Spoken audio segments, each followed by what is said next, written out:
All right, let's jump right in.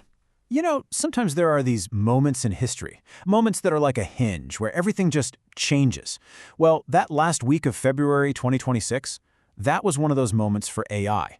It's the week AI stopped being just a cool tech story and blew up into this massive global geopolitical issue. Yeah, this quote right here, it just nails it. It perfectly sets the stage for everything we're about to get into. See, we're way beyond just talking about code and algorithms now. This is about power. It's about national security. It's about the fundamental principles we're going to build our entire future on. So, you might be asking, what was the spark? What actually lit this fuse? Because this wasn't some slow, gradual thing. No, this was an explosive, high-stakes showdown that just drew a brand new line in the sand. Like, overnight. So let's take a look at who was on either side of that line. So in one corner, you've got Anthropic. Now, they're one of the top AI labs in the world, and they were basically founded on this idea of AI safety. And in the other corner, the full might of the US government. Just this one single conflict, man, it sent shockwaves through the entire industry. And let's be clear, this was so much more than just a fight over a contract. This was a deep, fundamental clash of values. It forced a question that, honestly, the whole world is grappling with right now. When ethics and raw power smash into each other in this new age of AI, which one is going to blink first? Okay, so this right here, this is the fork in the road. This is the moment everything split. So look, on the one hand, you have Anthropic. They stuck to their guns, right? They said, no, we're not going to let our AI be used for mass surveillance or autonomous weapons. But that decision came with a massive price tag. We're talking losing over $200 million in contracts and getting slapped with a national security risk label. Ouch. But then you have OpenAI. They took the other path. They played ball, accepted the Pentagon's terms, and you know what? It wasn't just a business move. It was a brilliant strategic play that immediately put them in the lead. And believe me, the pressure wasn't just about the money. Not at all. The politics they got nasty. You had President Trump himself calling Anthropic a radical left AI company. And just like that, this whole debate was ripped out of the tech blogs and thrown right into the middle of a bare-knuckle political brawl. Now you've got to pay attention to this next part because it's a huge deal. Under all that insane pressure, Anthropic quietly, and I mean quietly, backed away from one of its core safety promises. They used to promise they'd hit the pause button on development if the AI got too risky. They dropped that. Their reason was basically, hey, if we stop and everyone else keeps going, that doesn't help anybody. This was a massive red flag, a sign that maybe, just maybe, the whole safety-first era was coming to an end. But here's the thing. This fight wasn't just happening in the halls of Washington. Nope. During that exact same chaotic week, the tech arms race itself kicked into an even higher gear. We're talking a massive acceleration that threatened to completely redraw the map of the entire industry, like overnight. And it all boiled down to one simple but totally game-changing number. 2x. That's it. Just 2 times. But that simple number represented an incredible leap forward. And it came from a name you definitely know. Boom! Google just drops a bombshell on the industry, Gemini 3.1 Pro. And get this, it had doubled the reasoning power of the last version for the exact same price. Can you imagine the meetings at OpenAI and Anthropic that day?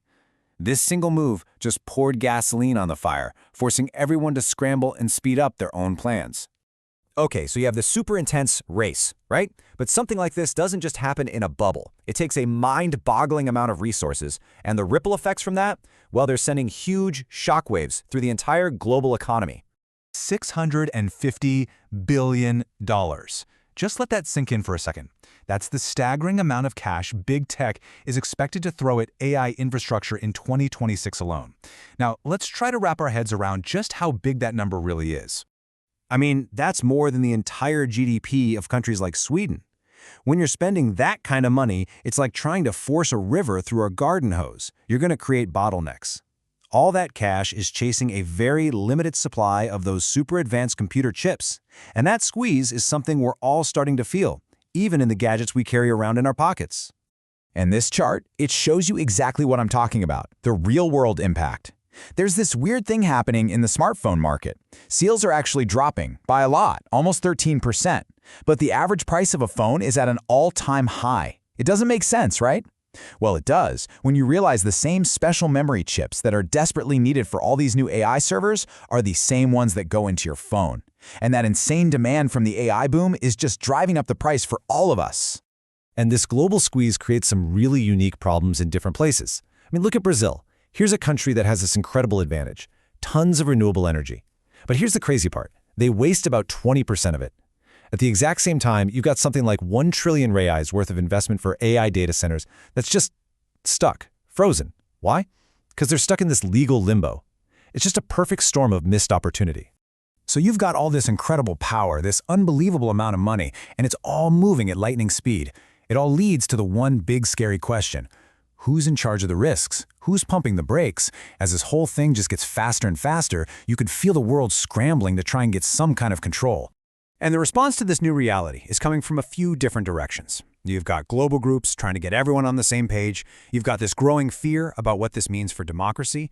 And ultimately, it all boils down to one single massive question that nobody seems to have an answer for.